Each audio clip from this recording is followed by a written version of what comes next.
Middle east में युद्ध का एक नया मोर्चा खुल गया है। ये तस्वीरें उसी मोर्चे की हैं।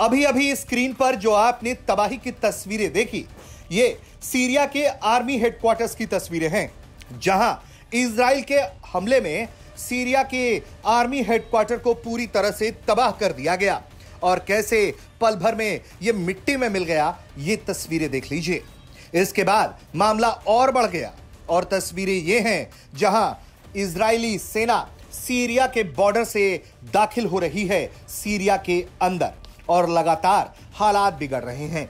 इतना ही नहीं, सीरिया ने भी अपनी सेना को उस ओर रवाना कर दिया है जहां लगातार बवाल की स्थिति बनी हुई है।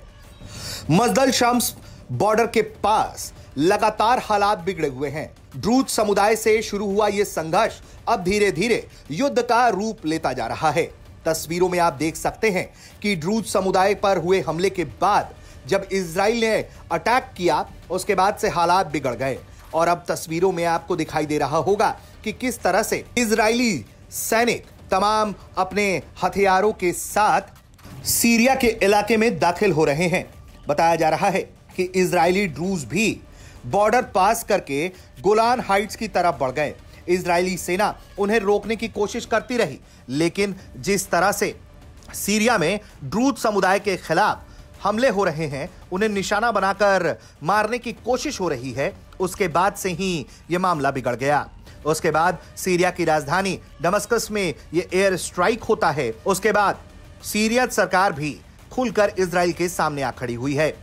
आरोप है कि ड्रूज समुदाय पर सीरिया की सेना लगातार निशाना बनाकर हमला कर रही थी, जिसका विरोध लगातार इजराइल करता रहा और श्वेडा शहर में हो रही हिंसा के जवाब में इजराइल ने सीरियाई सेना के हेडक्वार्टर को निशाना बना लिया।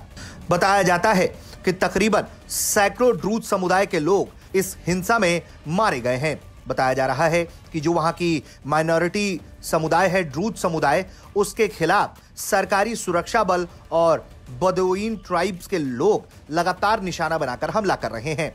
हालात बिगड़ने के बाद अब ऐसी परिस्थिति आ गई है कि दोनों देश एक दूसरे के सामने खड़े हैं। वहीं सीरिया के नए राष्ट्र प्रमुख का कहना है, अब हमारे सामने दो विकल्प हैं, जिसमें हम इजराइल के खिलाफ खुलकर युद्ध शुरू कर दें और ड्रूज समुदाय के लोग और उनकी सुरक्षा से समझौता कर लिया जाए, क्योंकि इसके कारण सीरिया और पूरे क्षेत्र में अस्थिरता की स्थिति बनी हुई है।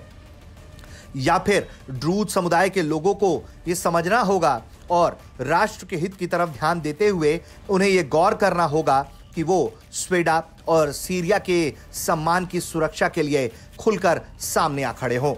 लेकिन जो तस्वीरें सामने आई हैं, जो हालात बने हैं, उससे एक बात साफ है कि इजराइल जहां एक तरफ अब अपनी सेना को सीरिया में दाखिल करवा रहा है, तो दूसरी तरफ सीरियाई सेना भी धीरे धीरे आक्रामक रुख अपनाते जा रही है।